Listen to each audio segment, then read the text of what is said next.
आचार्य आर्यमन का आश्रम प्रकृति की गोद में बसा हुआ था। प्रकृति का सौंदर्य आश्रम के वातावरण में और भी सजीव हो उठा था। आश्रम एक नदी के किनारे स्थित था। आश्रम में आचार्य की कुटिया के अलावा और कई कुटियाएं भी थीं, जिनमें उनके शिष्य अध्ययन हेतु रहा करते थे। ये कुटिया बांस और पुआल की बनी हुई थीं। जब तेज हवा चलती थी तो कुटिया की छत पुआल से टकराकर कई प्रकार की धुनों का निर्माण करती थी। तेज हवाओं से पुआल की छतें उड़ जाती थीं। ये छतें ना उड़े इसलिए शिष्यों ने उन्हें पटसन की रस्सी से कसकर बांध दिया था। आचार्य आर्यमन का यह छोटा सा गुरुकुल कई मायनों में महत्वपूर्ण था।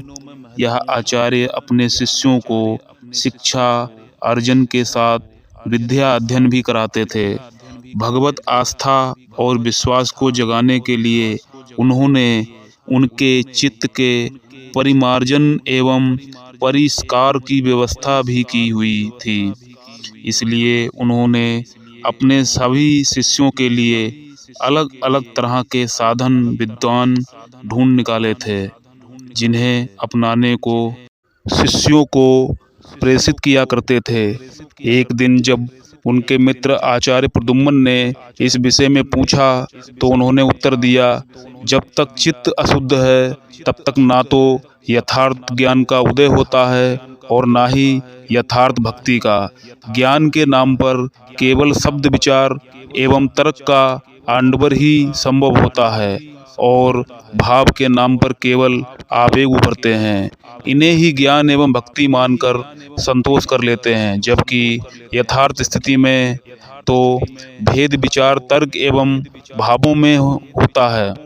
आचार्य प्रद्युम्न अपने मित्र के इस ज्ञान से अत्यंत प्रभावित हुए, परंतु अभी उनका मन कुछ और सुनने और जानने को था।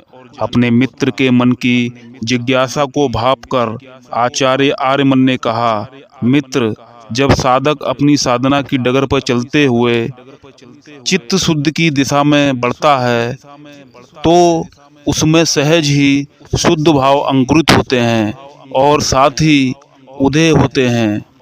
ये दोनों ही साधक को चित्त शुद्धि के प्रसाद के रूप में मिलते हैं।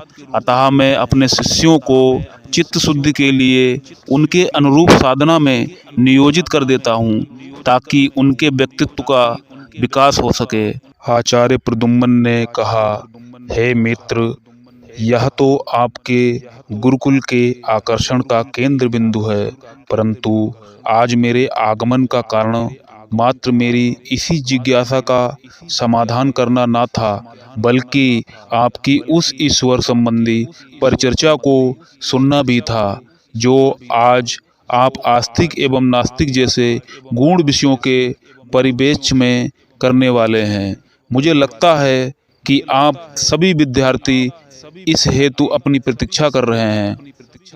संगोष्ठी स्थल आम्रवन में था। आम के पेड़ से सूर्य की किरणें छन छन कर आ रही थीं। आचार्य एवं उनके मित्र के लिए एक ऊंचा आसन रखा था और उस पर सफेद चादर बिछी हुई थी। छात्रों के लिए कुशासन बिछे हुए थे। प्रतिभागी विद्यार्थियों के दो वर्ग अलग अलग थे। शेष छात्र श्रोता के रूप में बैठे हुए थे। नियत समय पर संगोष्ठी प्रारंभ हुई। आस्तिकों के वर्ग ने अपना तर्क दिया, हे आचार्य, यह संसार है और इसमें जीवन है, तो इसे बनाने वाला भी तो कोई होगा।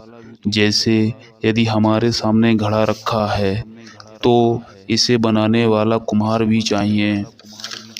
कुम्हार के बिना घड़े का होना संभव नहीं है। इसलिए ईश्वर है और उसी ने इस जगत का निर्माण किया है।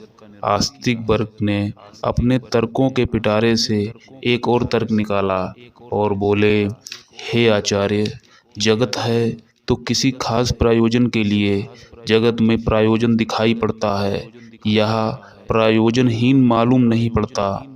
यह जगत दुर्घटनावश जन्म नहीं ले सकता, क्योंकि इसमें एक व्यवस्था दृष्टिगोचर होती है और यदि व्यवस्था है तो फिर इसका कोई व्यवस्थापक भी होगा और होना भी चाहिए। जगत में मन है, विचार है, चेतना है। यह एक चैतन्य दिखाई देती है। अब चेतना का जन्म पदार्थ से तो नहीं हो सकता, तो जगत के पीछे कोई चैतन्य हाथ होना चाहिए और वह चैतन्य हाथ निश्चित ही ईश्वर का है। अतः ईश्वर है, इसमें इस जगत का सृजन किया है।